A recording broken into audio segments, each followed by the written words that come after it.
going on, you guys, and welcome back to another LumaFusion tutorial. In today's tutorial, we're gonna create an amazing mask transition using LumaFusion and Affinity Photo. Now, if you don't have Affinity Photo, but you have another different app which is doing the same sort of things as Affinity Photo, where you can mask out different things in your image for them to save it as a transparent PNG file, then you can use that application to follow along on this tutorial as well. This is going to be a little bit long, so without further ado, let's head over to the iPad. Now, moving over to the iPad and over to LumaFusion here, I've already prepared some clips on the timeline. These are the two clips that I used to create that masking transition, which you might have seen in my latest DJI FPV drone cinematic video. Now, if you haven't seen that, make sure to check it out down in the description below. Now, this effect is very simple to pull off, and what I used was Affinity Photo to do the masking part. Now, if you don't have Affinity Photo, you can use any other application which is doing the same things as Affinity Photo. But for this tutorial, we're going to use Affinity Photo in combination with LumaFusion. And I'm also going to go through the entire process of how I created this transition, so stick along if you want to see the end result from what we are going through in today's tutorial. Now, the first thing I did was to go through the clip here, which is the first one, and the clip which is going to be masked out, and then the mountains here and the water is basically gonna be this clip right here. So what I did was to go through the clip here to see which points of the clip was working best or matching best as a transition. Now, here we can see that I'm flying down the cliffside here, and as I'm panning down here towards the mountain, this is basically the point that I want to use. So what I did to pull this off was to go into edit on the first clip first, go to the beginning, make a keyframe for then to go to the part where I was flying a little bit closer to and panning down towards the cliffside here, right here. Then I was making another keyframe and then simply just zooming this clip in and then pull it towards the top here, so we had the bottom of the clip being at the end of the previous screen here, to make the water disappear and not be visible inside the previous screen. Now, once I go to the end here, I can still see the trees, but here we're going to make another keyframe and then take the position Y and just center a little bit more so we get rid of the trees. Now, if we go out to the timeline, we can see that we have the same shot, but we have some animated keyframes added to it, and it's going down here, and right before the end here, we have the water disappearing, and then we have the animated pan upcoming. So a little bit harder on the animated pan, and this is making it a whole lot easier to create that masking effect. Now, once I did this, I moved to the position where I wanted to start to mask, so around here. I then took a snapshot of this, and then I opened that in Affinity Photo. So let's go on and open Affinity Photo here. And once Affinity Photo is open, I'm going to the plus here on the top right corner, then import from photos, and then I'm going to select the latest image. Now, once this is selected, I'm going to go over to the masking section here, which is the circle here. And then I'm going to go to this button right here, which is the Smart Selection Brush tool. Now, what this allows us to do is to simply select the area that we want to keep or that we want to remove. So in this case, we're going to keep the blue water here and also parts of the mountain.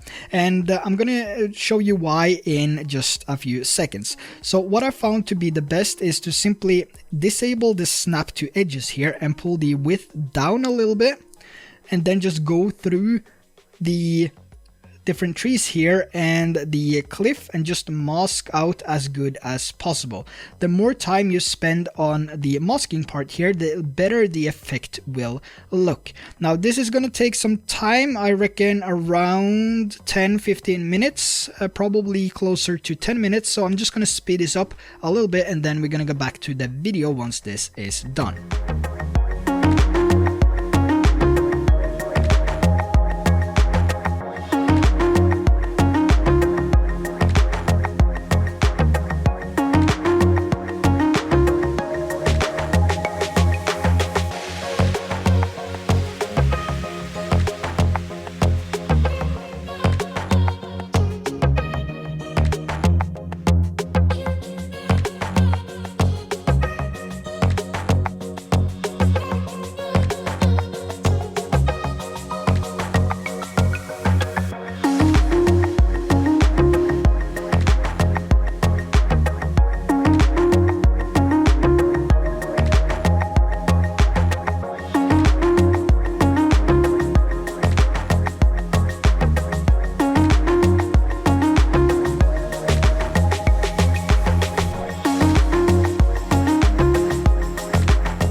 once you're done with your masking, you're going to go over to the refine button here on the bottom left, tap on that, and then we're going to go and select new layer with mask.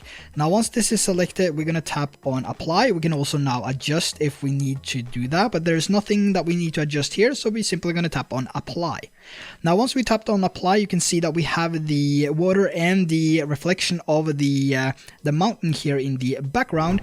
And to create this and to make this into a better masking image, which we can use in LumaFusion, we're going to go over to the pen tool here, just select the brush, select the color of green. So I'm going to take the luminance to 50 here, and I'm going to take the saturation and the hue, pull the hue closer to green, and just take the saturation up to 100. Now I can change the brush size here and then simply just draw on the image, and the only thing being affected here is the image itself, or the mask.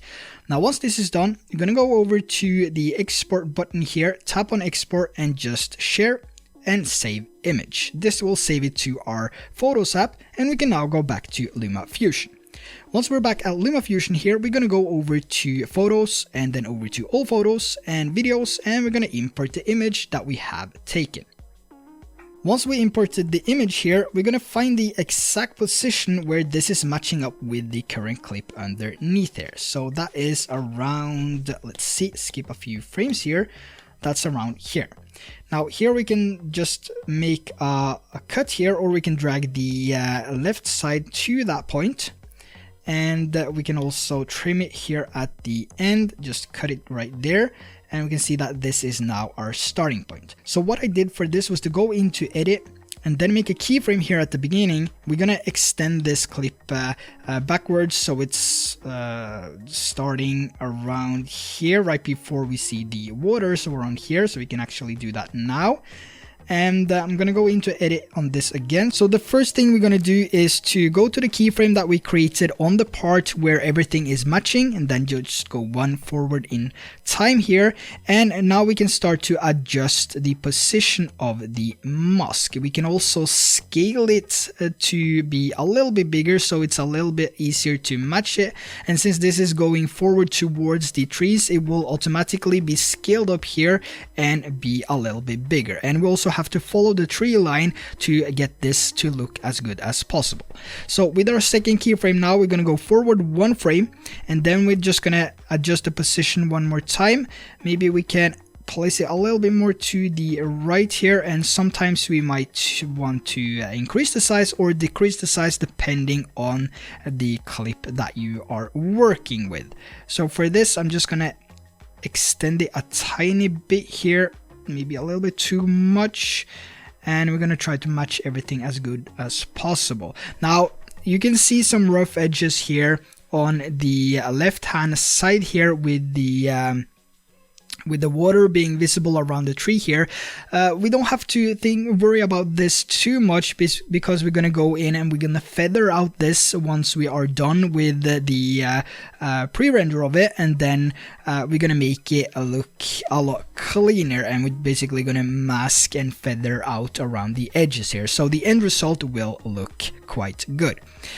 Now let's see if we can adjust this a little bit more, pull it a little bit more to the left, and one more keyframe forward in time, and let's scale this up a little bit more. And another thing we can do is to take the left side of the image, and we can actually stretch it a little bit as well to make it match on the left hand side or the right hand side. And I'm also going to pull this a little bit further down. One more keyframe forward in time, and we're just going to continue this process here until we are done and happy with the results that we have. So we can tag along to see the adjustments that I do to the masking part here. I'm just going to let the video roll here so we can see a normal speed, so it's not too fast, and so we can follow along to see the example here.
So once you're done with the animation here, you will have something that looks like this, but there's still parts above the green mask here which we need to correct. So there is a simple solution to this. We're gonna go on and we're gonna add a new overlay title.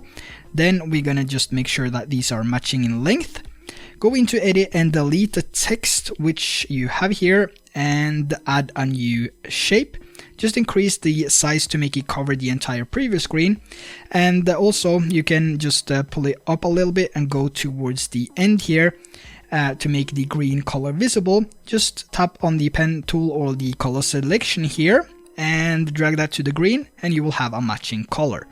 Now you can take the shape here and pull back to the center so it covers the entire screen. And once you're done with that, you can move over to frame and fit here. You can go to the beginning, make a keyframe and take the shape and pull all the way to the top. Then scrub through the timeline here until you see the opening here, which is coming in here. Make a keyframe right before, then move one frame forward in time, and you can now also resize this so it's a little bit bigger and easier to work with. And then just pull it down here so you close the gap. And go one keyframe forward in time and just continue this process until you are at the end.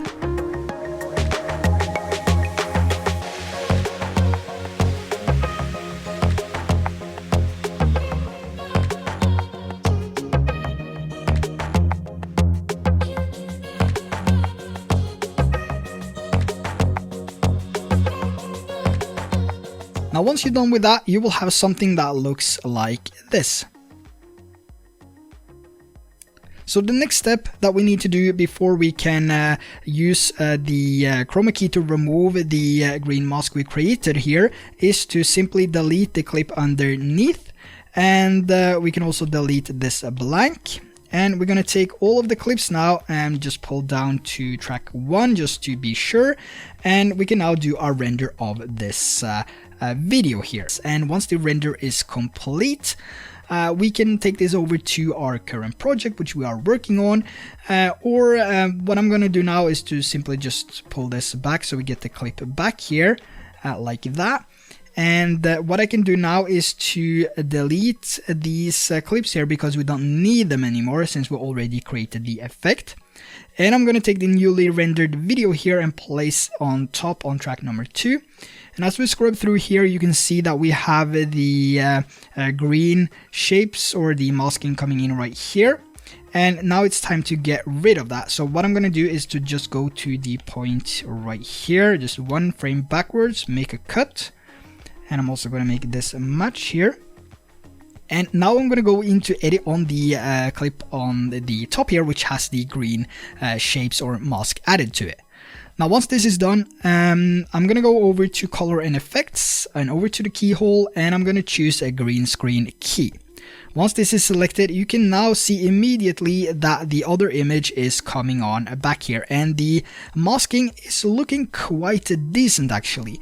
You can also tweak this to look even better by changing the hue range if you feel like you need that, depending on the clip that you have underneath this one and the way that you are masking and the colors and all of that. You can play around with the hue range here to get a decent look as well if you are struggling with that. The saturation range, I think actually I'm going to pull that not all the way up. Yes, you can see we get some tearing in the gray parts here, but I'm going to pull this a little bit up here. And worst case, if you are struggling, you can tap on this button right here to enable mask, and then you can see everything which is being affected here.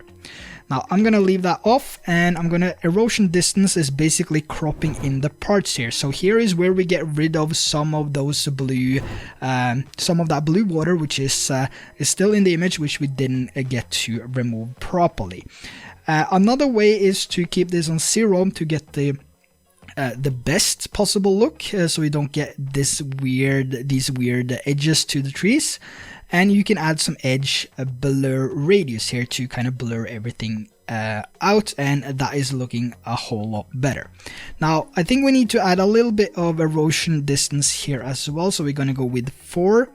Blur is going to be around 7, and spill suppression here is, I'm going to pull that all the way down because I want the colors to match even with the green screen key applied. In some cases it will be too red here-ish on the mountain, so I want to take this to 0. And now we get some green parts back here, so I'm going to use the erosion distance and pull a little bit more up to 5.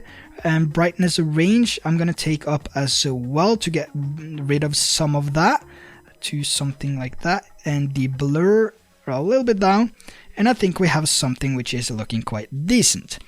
So it's all about, you know, test out the different parameters here to see what is working for you, and also enable the mask here so you can see exactly what is going on throughout your clip. Once you scrub through it, is a really nice way of seeing if the effect is working properly.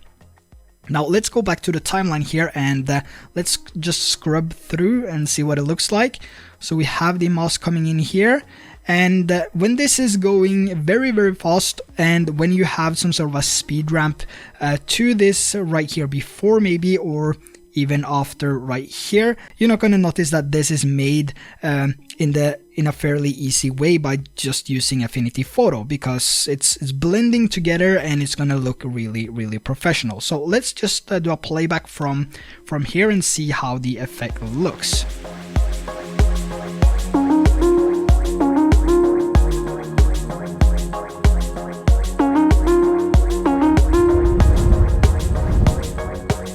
So there we have a very effective way of creating a really awesome transitions using something like Affinity Photo in combination with LumaFusion. Now the more time you spend on the masking part, the easier it will be once you pull it over to LumaFusion, and the better it will look. But you can always test out and you can try different things. Maybe you don't need to be that accurate at all. Maybe you can just do a rough mask and then save it, follow the process, and you will have something that you can manipulate into looking really awesome for your viewers. Now I really hope that you enjoyed this video as well. Make sure to hit that subscribe button, that would be really appreciated. Let me know in the comment section below what you think of this transition and masking technique, and also let me know if you want to see more videos like this. So with that said, that's the end of today's video.